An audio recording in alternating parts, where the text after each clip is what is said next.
Ada kisah nyata di Saudi kemarin terjadi. Sampai heboh. Dai-dai pun banyak mengangkat kisah itu. Kisah seorang dai dari Maroko. Maroko di Afrika Utara sana. Salah satu negara Arab yang ada di sana. Orang ini, dai ini di Maroko, subhanallah dia mimpi. Rasulullah SAW datang kepada dia. Kisah nyata. Lalu berkata kepada dia,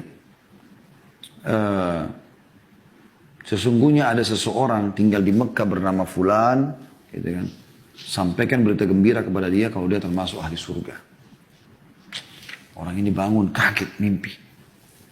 Dan Nabi SAW mengatakan siapa yang melihatku dalam mimpinya maka itu pasti aku, tidak mungkin syaitan menjelma jadi aku, gitu kan. Rupanya mimpi lagi hari kedua, mimpi lagi hari ketiga, sampai 3 kali dia mimpi. Karena 3 kali dia penasaran, dia ambil pakaiannya, dia beli tiket, berangkat langsung umroh. Tiba di Mekah dia ngobrol sama teman-temannya dai-dai yang dia kenal juga. Orang-orang saleh, Masya Allah, kelihatan ada jenggotnya, kelihatan wajahnya orang-orang saleh, Masya Allah. Bertemu mereka, lalu dia cerita sama teman-temannya, saya mimpi ada seseorang bernama Fulan bin Fulan dari suku ini, itu di Mekah. Dan Nabi SAW bilang 3 kali dalam mimpi saya, sampaikan dia termasuk ahli surga. Gimana nih gitu? Ayo kita cari. Teman-temannya bantu cari, tanya sana, tanya sini. Setelah berapa hari berusaha, ternyata betul ditemukan ada orang bernama itu di salah satu, kalau kita RT lah ya, di Mekah.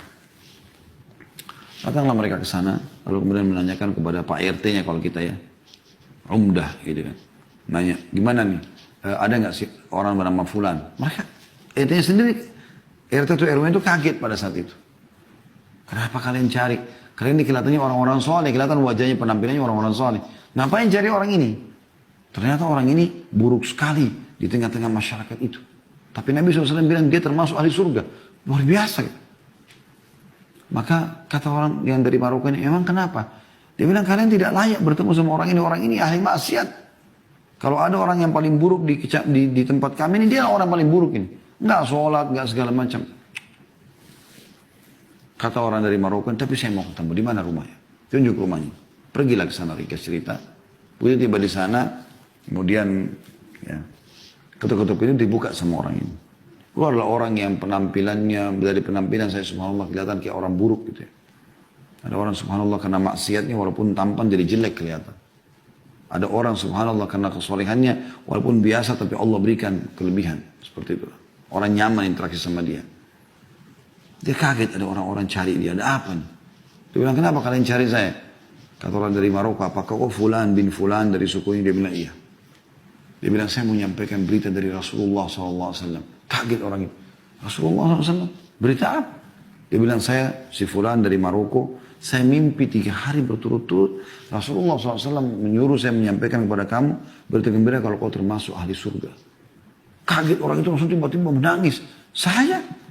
Kata dia, kata orang Maroko itu, iya. Demi Allah saya nggak bohong sama kamu. Saya datang dari Maroko jauh-jauh umroh ini hanya untuk bertemu dengan kamu menyampaikan itu. Dia bilang demi Allah, akhi, orang itu bilang, tidak ada orang lebih buruk daripada saya di sini. Bagaimana bisa saya dapat jaminan itu? Kata orang Maroko itu saya nggak pusing dengan itu. Cuma saya datang khusus untuk menyampaikan itu dan saya mau tahu amalan apa yang kau lakukan ini. Sampai 3 hari betul-betul saya mimpi Rasulullah suruh sampaikan sallallahu alaihi wasallam, berarti mereka kau termasuk ahli surga. Dia bilang, saya tidak ada. Kalau orang Maroko, coba ingat. Akhirnya sampai dia ingat. Dia mengatakan, yang saya teringat sekarang, tetangga saya ini, tunjuk rumah sebelah. Tetangga saya ini adalah seorang janda yang punya 3 anak. Hidupnya susah. Waktu suaminya meninggal, nggak ada yang menaungi mereka.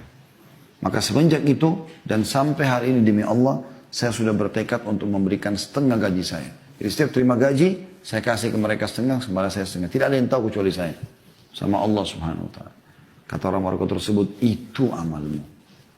Memenuhi hajat saudaramu muslim tadi. Kata orang soleh ini, ayo segera ikut sama saya ke Masjid Haram. Maksudnya ayo segera taubat kembali kepada Allah. Perbaiki amalmu. Ini luar biasa berita gembira. Orang itu ketakutan mengatakan, saya tidak layak ke haram sekarang seperti ini. Ini di Mekah ini, bayangkan aja. Lalu kata orang Maroko, baik, siapkan dirimu. Dia bilang, dia siap-siap. Dia mandi, dia bersih, dia pakai baju terbaik. Lalu dia ikut ke masjid. Kata orang Maroko ini begitu masuk masjid, nangis-nangis orang ini. Seperti orang yang masuk ke sebuah alam yang penuh dengan kedamaian, kebahagiaan luar biasa. Dia bilang begitu masuk masjid, mulai sholat. Kata orang Maroko ini, Nangis terus orang itu terisak. Karena nangisnya terisak-isak. Karena terusnya dia nangis. Kami pun sampai nangis gitu. Dan subhanallah, setelah baca tilawah Al-Quran di rakaat pertama, ruku, i'tidal, sujud. Begitu sujud, kami bangun sama imam, dia masih sujud orang ini. Kami sujud lagi yang kedua, dia masih sujud. Kami berdiri rakaat kedua sampai terus. Itu maghrib waktu itu. Setelah saya salam, habis sholat maghrib, nanti saya sentuh dia jatuh sudah meninggal dunia. Allah tutup dengan husnul khatimah. Karena memenuhi hajat saudara muslim.